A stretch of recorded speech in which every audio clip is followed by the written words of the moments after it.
It's primary election day in Kentucky, and because of the coronavirus, the number of places you can cast a ballot is severely limited.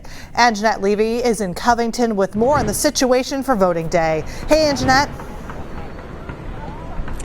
Hey, Megan, we're here at the convention center. This is where people who live in Kenton County have been voting all day long, and it's all going very smoothly from what we're told.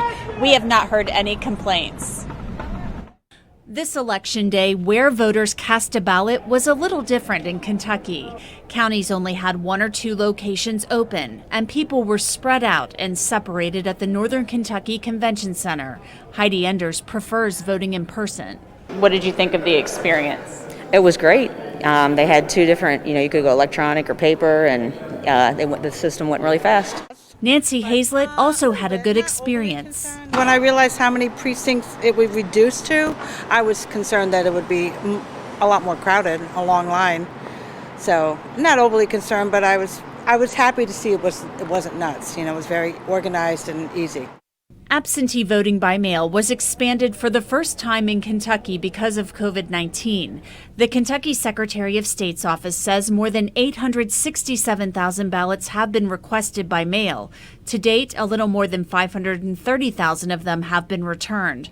Also new this year in the Commonwealth, because of the coronavirus, voters were allowed to cast ballots in person a day before Election Day. Like any normal election day, have a rush of people in the morning. Around this time where people are at lunch, you'll have a great deal of people here.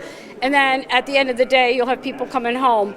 In Campbell County, voting has been steady since early this morning. And because of that mail-in voting, it will likely be a record turnout. The largest turnout we've ever had in Campbell County primary history is 13,000. So to have 20,000 mail-in ballots, we're way ahead of the game right there. Now, here in Kenton County, Gabrielle Summy tells us that 34,000 ballots were requested by mail. So far, 22% of those have been returned. And tonight, Summy is only going to be reporting the results from in-person voting here today. The remainder of those will be tallied later and reported by June 30th. And the Secretary of State said today it's really too early to tell whether or not this model, what we saw here today, the one polling location and the early voting and the expanded mail-in voting, will be what happens come November. Megan, will send it back to you.